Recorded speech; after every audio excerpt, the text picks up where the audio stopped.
Are you a single or solo traveler? Do you know what the difference is?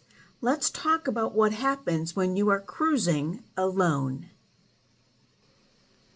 If you are a solo traveler, that means that you are embarking on this adventure all by yourself. You have no travel companions, and you are just free and independent, and you are ready to see what the world has to offer. If you are a single traveler, then that's a little bit different. You might be traveling with a group, or you might be traveling with a couple of friends, or maybe within your friend group, you are the lone widow or widower, or maybe you're just absolutely independent, but you are traveling with other people. So in this case, you would be a single traveler.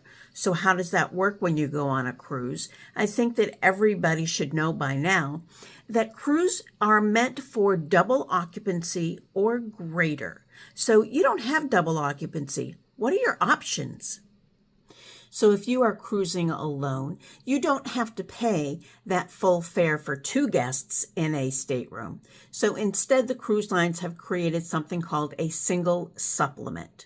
So a single supplement is a percentage that they're going to charge you to travel alone in a double occupancy stateroom.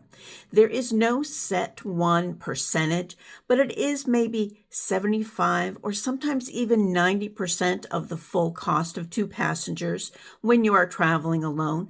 Let's look at an example. So Norwegian Cruise Line has created something that they call solo rooms.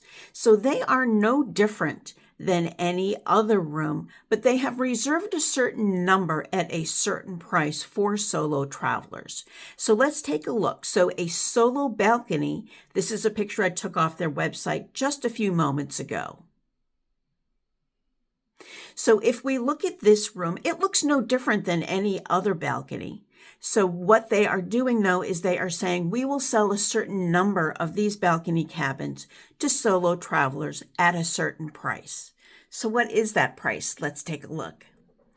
So on Norwegian Cruise Lines, on a 7-night Alaskan cruise, and I went all the way out into 2027 for this one. And yes, we are booking 2027 right now.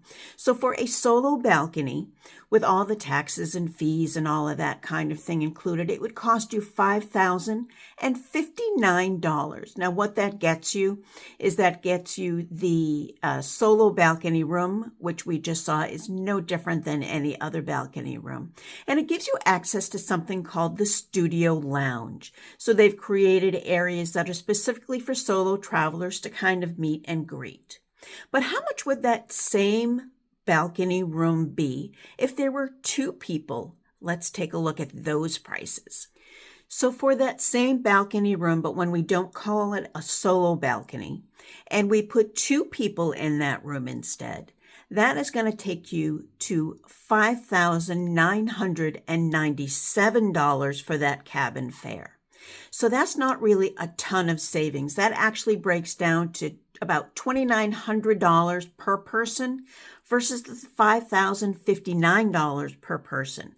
No access to the Studio Lounge, but is that really worth that enormous difference? So what do I recommend? So what I recommend is that if at all possible, you are traveling with a companion. Now, if that's just not possible for you, then that's fine too. You just need to know that those prices are going to be quite a bit more for the same balcony room, for the same interior room, for any room. It is less than twice the price, but not quite a huge savings. So beware.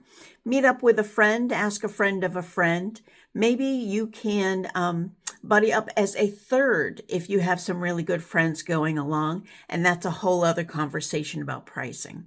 But let's talk more about solo travel or single travelers. Give me a call, send me a text. Hey, send me a DM.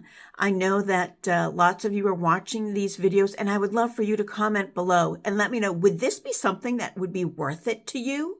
What do you think about a single supplement travel? Hey, get in touch, and I hope to see you soon.